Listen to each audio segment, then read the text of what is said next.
Well, I've been somewhat interested in legal matters since I've immersed in some of them. This won't be too long. I'd just like to read a brief excerpt of an email I received from my attorney today, resulting from a simple question I asked about, can I open the safety deposit box? And here it goes. Richard, in accordance with Florida Statute 655.936, subject to certain other statutory provisions which a bank may invoke, the bank may immediately deliver to the personal representative all property disposed with it by the descendant for safekeeping and must grant the personal representative access to safety deposit box in the descendant's name and permit the personal representative to remove any part of all the contents thereof. Most banks only require a certified copy of letters of administration which were issued to the personal representative. Notwithstanding the foregoing, some banks require a court order authorizing them to permit entry to the box, inventory the contents, and permit the removal thereof per Florida Statute 733.6065, and then it goes on a considerable length beyond that. So he was obviously bored and, of course, wanted to bill me for that time there. But it's really, I'm going to just try to simplify things here. And I was thinking of talking about a legal matter involving judicial interpretations. These are Supreme Court rulings and different processes whereby the Constitution is interpreted by the judiciary, specifically the Supreme Court. And of course, I'll be using my wonderful ability, my uncanny skill at breaking down difficult concepts by using an actual physical object to make you totally aware of how simple this is. So, I have here a squirt bottle I bought at a dollar store. How much did it cost? That's right, $1, but I had to pay 7.5 cents tax. Now, it says right over here, and let me bring this close. Can you read that? It says, write contents below. It says, write contents below. Now, one way of interpreting the U.S. Constitution is treating the document as a living document. That is, it's breathing and growing.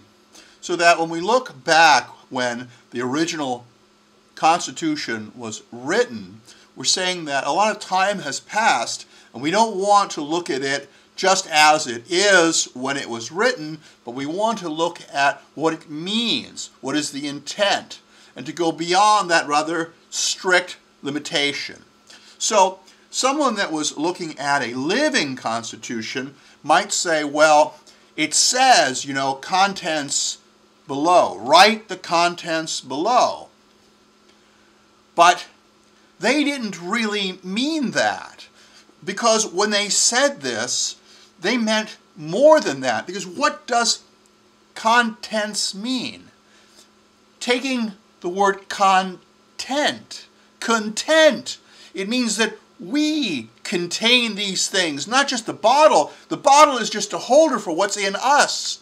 Essentially, what makes us content? What are we made of? What are our hopes and our dreams? This is the true content of the bottle. We get to pursue happiness. We get to smoke pot legally. We have legal sex work. And we get to film people, whether they want us or not, because we've got to get rid of camera phobia. But this is one end of the spectrum. And there's lots of little in-betweens that I'm not going to be covering. Now, in the middle, what they would do is they would say, okay, yeah, you know, we can't go outside the bottle. It says the contents below, and the framers of the Constitution obviously were very familiar with these squirt bottles made of plastic, which didn't really exist, but we could say that they had other bottles and perhaps they would squirt too. And when they were talking about contents, they were talking about what's inside the bottle. But then they really didn't know as much as we do today about what's inside the bottle. They understood air and they understood water. Those are the principal contents of the bottle. But they didn't really know that air was also composed of a range of noble gases like neon and argon and so forth, and that what we should do is, now that we're aware of these additional contents of the gases, we should include that. We shouldn't just say, well, because they didn't know about it, we're not going to make a discussion to go into that. We're going to extend that because that seems reasonable. So this would be like a middle ground. And then there is another interpretation on the conservative end called strict constructionist.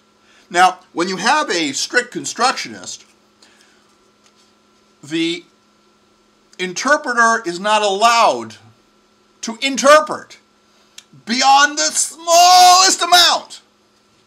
In other words, what happens with a strict constructionist, you just read the words, which in this case says, write the contents below, and to the best of your ability, you look at those words and you say, this is what the words say. You don't stray beyond that, and that's it. No living constitution, no, they didn't know about these different molecules in there, none of that. Whatever it says, that's it.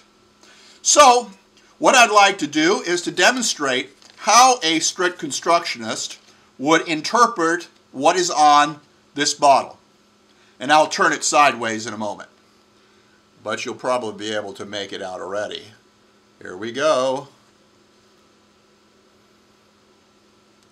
It's dripping. Oh well, I'll let it drip. Well, I enjoyed this. I hope you did too. Take care, folks.